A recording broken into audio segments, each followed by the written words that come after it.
Could one small exhaust change actually make your car sound right? Not louder, not race car mode, but refined. Something you can live with and still love every time you hit the gas. In this episode, we're not just doing full titanium systems or multi-$1,000 custom builds.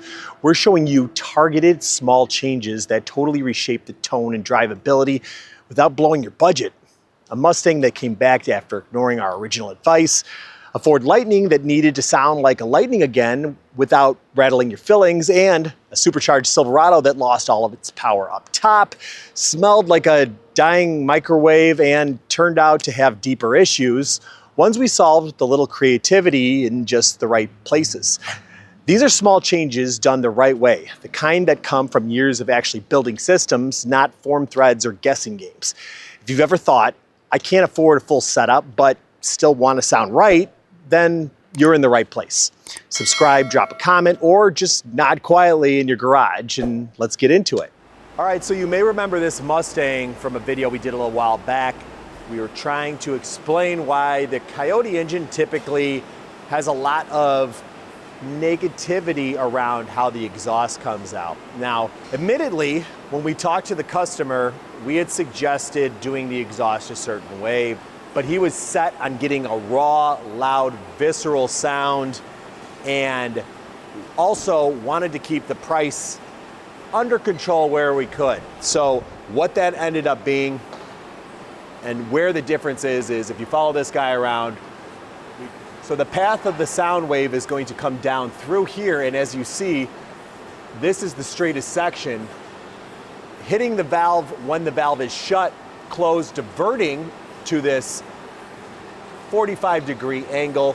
I typically don't like using 45s because they induce a certain type of exhaust note that isn't as clean, but in this case, we wanted the loud side to be as loud as possible, so that's why we went with that choice. But also, there's another big factor. This is the true why that we typically use for these things and that I typically suggest on these vehicles, on most of our vehicles, if you're looking for a clean exhaust note.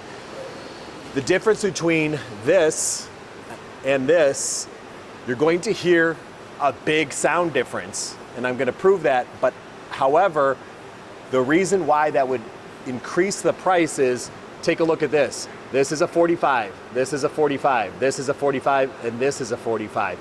That is 4 times the material, 3 times, if you consider this a 45, 3 times the material that we would need, which means we need all of these bends just to do one side instead of just this straight and then diverging off of that. So the time it takes also is another factor, which increases the complexity and cost of the exhaust. So if a customer is looking for ways to save money, there's ways to save money. However, it's not going to end up with a as clean exhaust note.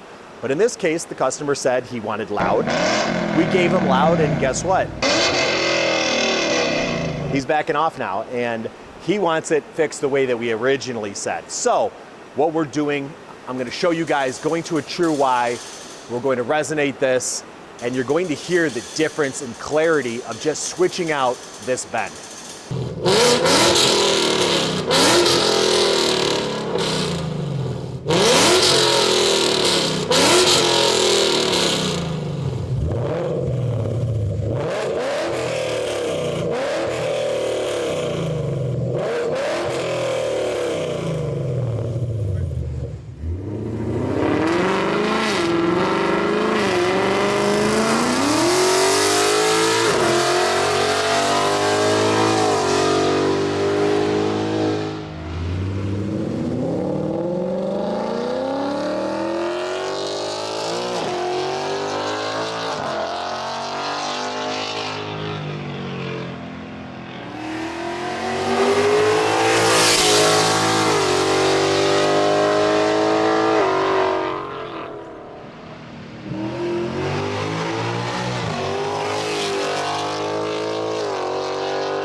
Now, exhaust building is always a compromise. You're always exchanging something for something else. If you're taking on volume for performance, you're giving up something along those ways. It's either price, total volume, drone, and putting mitigation factors in there the way that FMU does it to try to give a customer a no compromise experience tends to cost a lot more. But what are we working with? What's this thing sound like?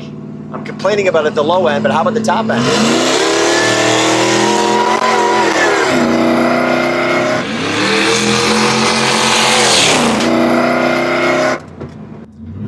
You could still hear that blower whine even over all that mess that this thing's making, but that is a really attractive Ford American V8 sound. Now we're going to have to compromise, like I was telling you guys, we're probably going to be kicking a little bit off that tone. The clarity should still be there. If anything, I think it's going to have more clarity, but it will take some of that violence off the top and hopefully allow us to get back so when we're cruising, we're not dealing with all this. Let's get it back to Cody and see if we can get that muffler in there. All right, so let's hear what the difference just slapping on that muffler made. Now right away, we still got a lot of that snarl, but in the cabin, it is much more livable. Still got some depth to it, and keep in mind, we didn't do the whole exhaust, but for changing one thing, I'm already hearing a big improvement. But startup isn't what was the concern before. It was this area. And we still got some volume in here. And truth be told, there's still some things I'd change, but let's get on it.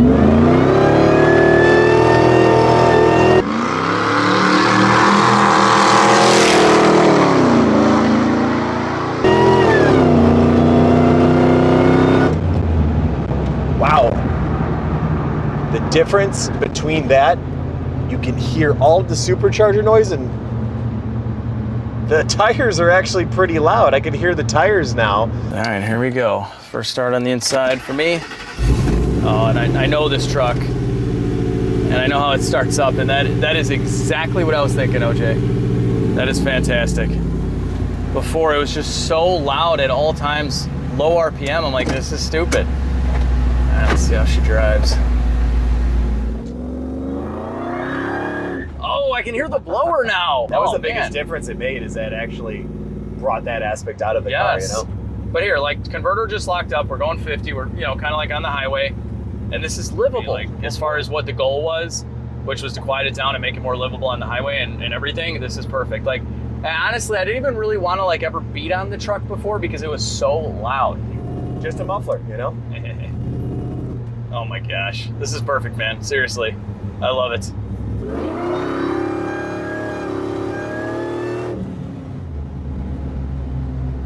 That's good enough. This thing's just instant. It's like a light switch with the boost. I love it. Yeah, I didn't really get into it at low speeds at all, just because I didn't trust the tires or whatever, you know? Yeah, they're old. And I did on accident on one time, and like I just felt it like coming around. Yeah, she'll do that to you. kind of like that. A little bit. Oh, I can hear my blower. This is the best.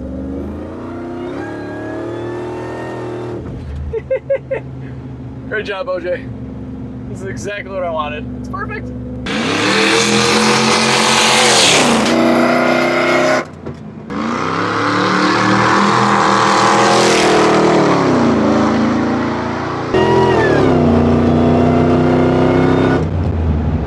So after we got his Lightning to stop sounding like it was chasing down helicopters, we thought we were done.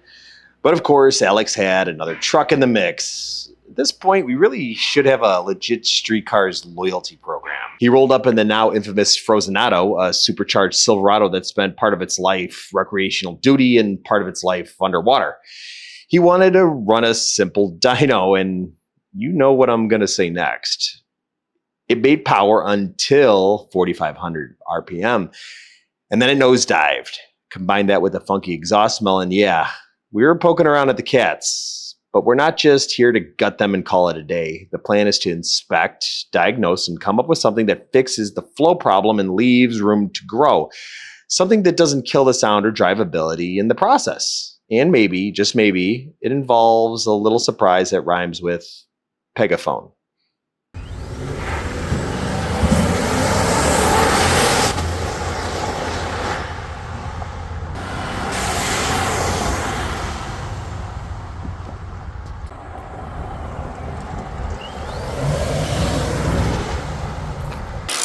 All right, so Cody's getting this thing off. We're noticing a few areas of concern before we even have it down. We've got to get this trans member down in order to get the whole thing out before we really know if what's going on with the cats is the problem. But I'm looking at the setup here and I'm kind of noticing some similarities to some parts I might have in my Land of Misfit Toys, the parts area that when we take stuff off of other cars, things just kind of pile up.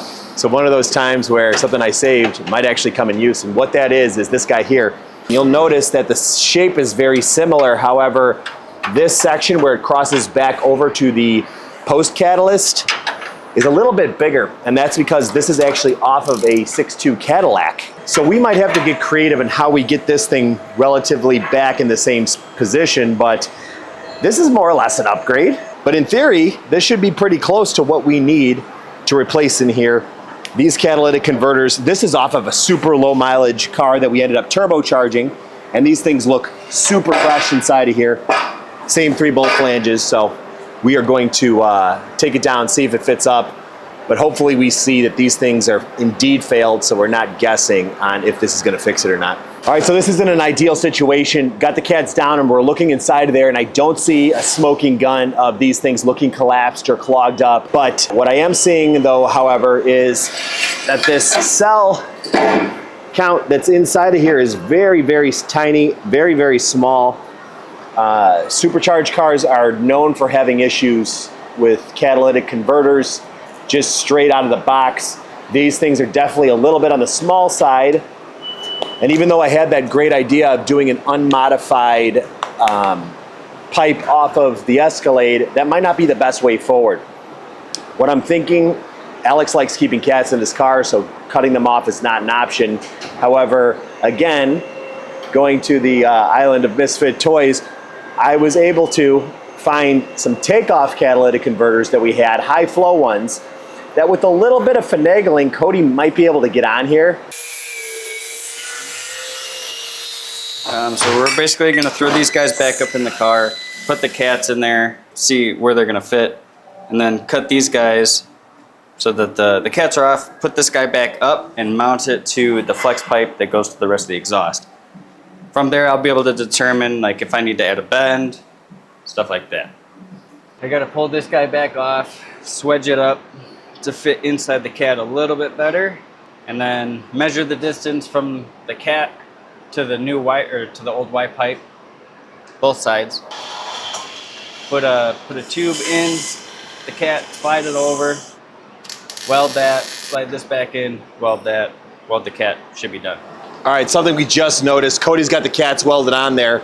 And when we were going to put this back on, he flipped it upside down and we saw a little suspicious pile of dust here. Now, I was talking before about there being no smoking gun, but what this is internally collapsed cap material, some soot, some other stuff, even though it looked relatively okay from the inside. But as you can imagine, all this dust is collected up inside here, which means it might have come from the cats, but it also could be this thing failing too. So we're gonna get this back in, let you guys hear it with the new cats on there, but we might have to come up with something for this guy here.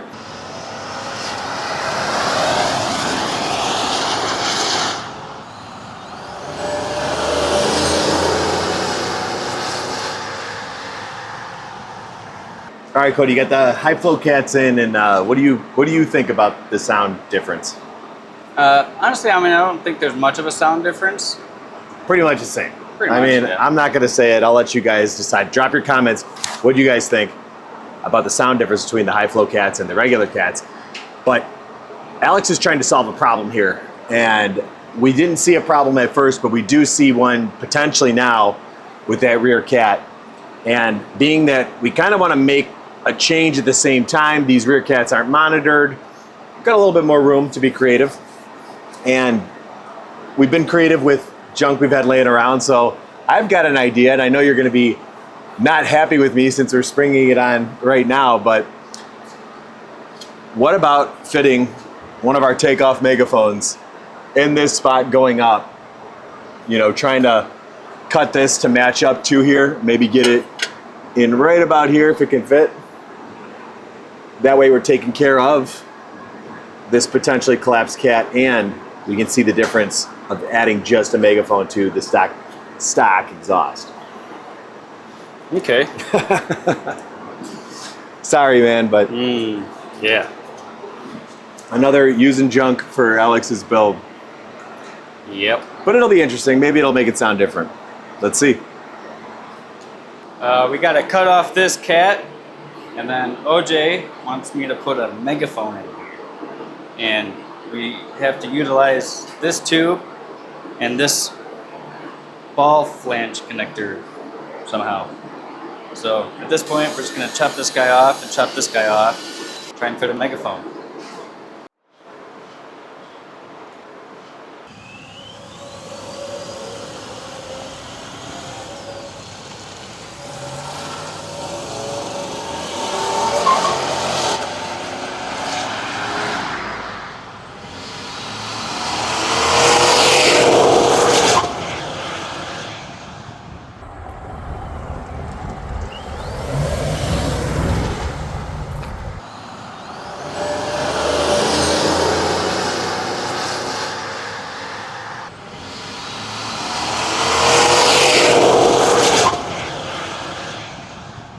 So what did we learn?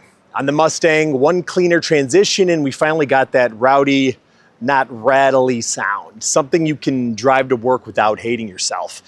The Lightning just needed a muffler swap to go from migraine-inducing to muscle truck mood.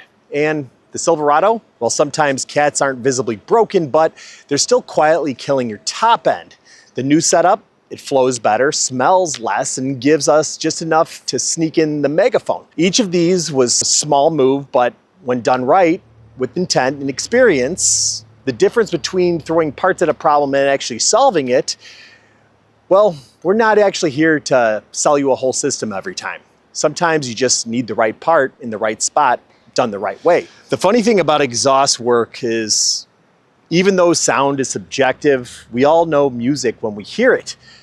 And while the forums might tell you just delete the mufflers or cut the cats out and send it, real performance and real drivability come from matching tone to intent. So tell us in the comments, which of these changes surprised you the most and which one would you put on a build yourself? Subscribe if you're into smart exhaust work that actually makes sense, or don't. We're still going to be here welding up solutions either way. Stay tuned, stay grounded, and catch us on the next pull.